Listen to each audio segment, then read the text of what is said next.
I normally give very organized talks with the beginning, a middle, and the end, helpful diagrams, too much information. And I'm going to ramble today. What she said. And we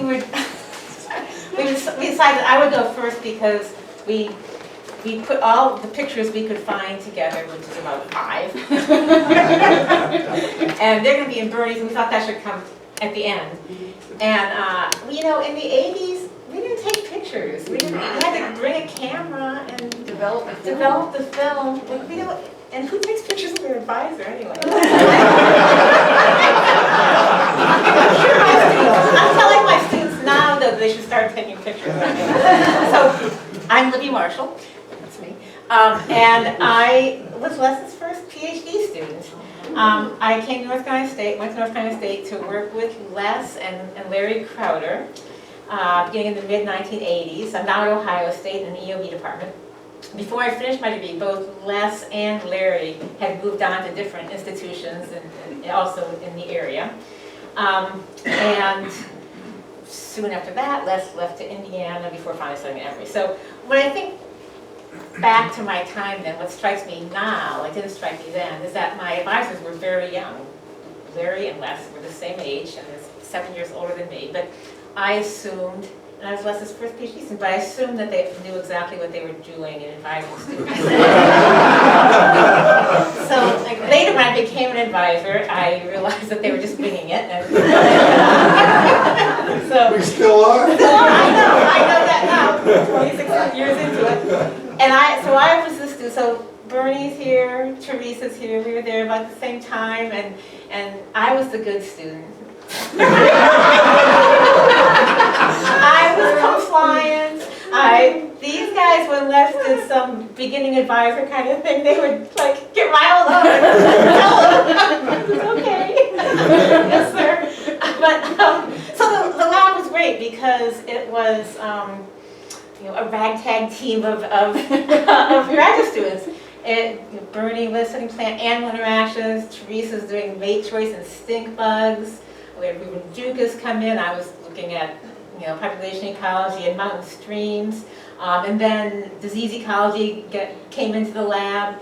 And it was really great. It was perfect for me because it was why I was interested in ecology. And so I got very lucky. And that was actually one of the things of what I'm saying here is that I got very lucky. When I came to North Carolina State, and despite the fact that the department was tanking, and by the time I left, 3 of my committee members, my 2 advisors, one of my committee members would be gone because it wasn't a great place to be, I think. Our little micro environment was great. It was really, the things I was looking for in a graduate program. That makes it sound like I was really organized, but anyway, the things I was looking for, where I wanted to be able to study math and ecology. They had a biomath program there. I don't know what that was called. I met these 2 ecologists there who were doing really interesting things, and my conversations with them were really exciting, things I'd never thought of, and it was really exciting.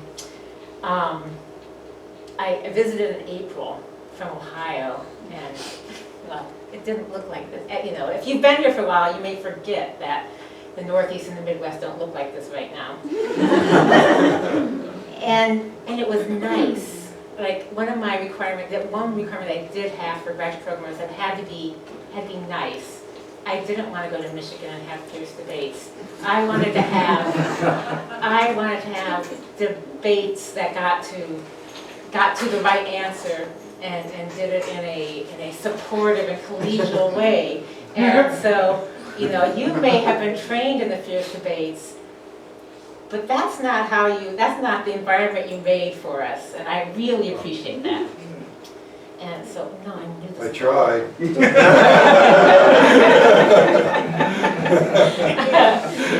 So it was a perfect fit for me, and we had what I thought was a really exciting environment. There were lots of graduate students had really thinking broadly across whatever systems. We had a lot of people in the department working on bird behavior, but they were thinking about all the things we were doing too. And so it was really an exciting place for me to be. And I remember sitting in an adjoining office. So I always think of this in the Hamilton, the room where it happened. Okay, so I was sitting in an adjoining office when you and Jim Brown and Larry Crowder were talking, and you were talking about like, I wonder what the most influential papers in ecology were, and I thought those were kind of harebrained ideas, but I had a lot to learn, I guess, and you came up with, you had a seminar series that was involved in, and the book, which I looked up on Amazon before I came to see where it was in the best-selling of books. Well, 48. 40, let's just say 48.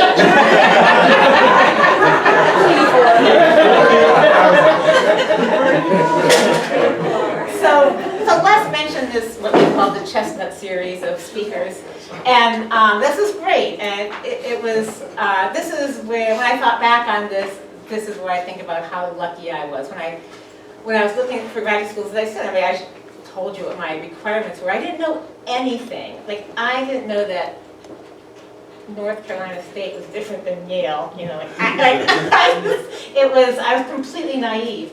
And I ended up, and you were probably desperate for graduate students. I mean,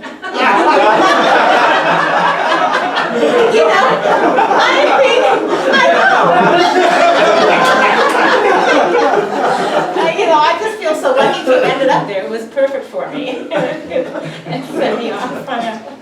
So I got lucky.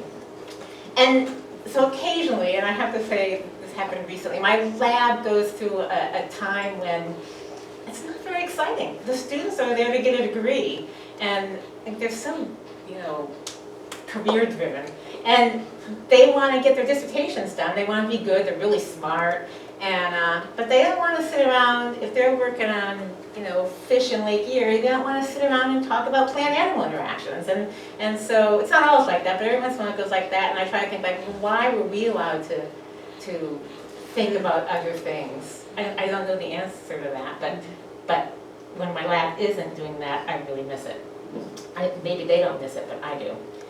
So I just have a couple of more things I want to say. So I only recently really started to think about the ways that Les influenced me scientifically.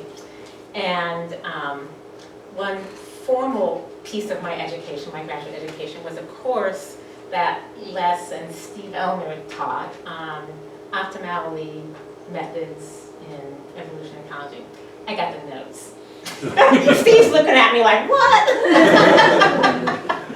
Well, it was really influential. I mean, it was really sort of life-changing for me. It provided me with ways of approaching answering questions that I've been thinking about but had no idea how to think about. And it also provided me with a new way to think about nature and new kinds of questions to ask. And even though it's called optimality, we dispatched optimality. It was, good optimality. It was, and what made it so influential to me is the idea of thinking about optimality under constraints, whatever those constraints are. And it's really influenced a lot of the things I've done. And so I've applied it to completely different things and less, taught about and less used it for. But it's allowed me to think about why larval fish on coral reefs settle on the coral that they settle on when they could be settling someplace much better. Only if they want to take the risk of being eaten. It's allowed me to think about why male choices of how much parental care to give is influenced by the certainty they have of the information they have about paternity. It's allowed me to think about why male fish parental care is, we see some qualitatively really different patterns in parental care in the same species. And something I was studying, and thinking about the variance, the stochasticity, the kind of risk patterns that are characteristic of one environment, of one set of lakes versus the other set of lakes, allowed us to explain that difference.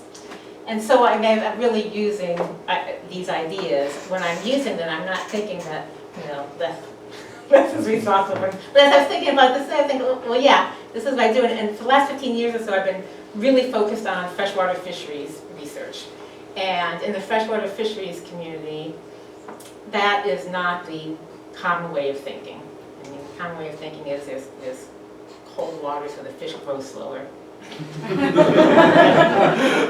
so, see, this is what I don't want on tape. Okay, so now in my notes I say key change. It's a little anecdote, but I was trying to think of, so one of the things I always remember when my students are getting ready for their candidacy exams, I remember mine, and maybe everybody has these, horrible memories of candidacy exams that, imprint them. But mine was really characterizes the Les Libby, North Carolina State interaction. So I was ready, I'd been there a while, I thought I should probably have my prelims if they were there, and so I set up dates with my committee to give me questions for written questions, and my 2 committee members, but not my 2 advisors, gave me questions by those dates. I did their questions, finished, and my advisors weren't giving me questions, and I was getting ready to go out in the field for an extended period of time, and Les walked by in the hall, and I said, Les, I really need these questions, which is hard for me to ask, because it's like, calling a doctor to make an appointment. I didn't really want the questions. So I saved this for these many years, and he says, oh, okay, how about, and he's just standing there and he says, discuss the role of cyclic AMP in communication among cells and its possible role in learning and memory in simple nervous systems. And then he says, and what's Wallen's principle and its importance in understanding the population biology of subdivided populations? And he's just standing there, and then he thinks for a few seconds, and he says, what's the current status, theoretical and empirical, on the neutralist selectionist debate? And then I stopped and I said, do you think we can write these down?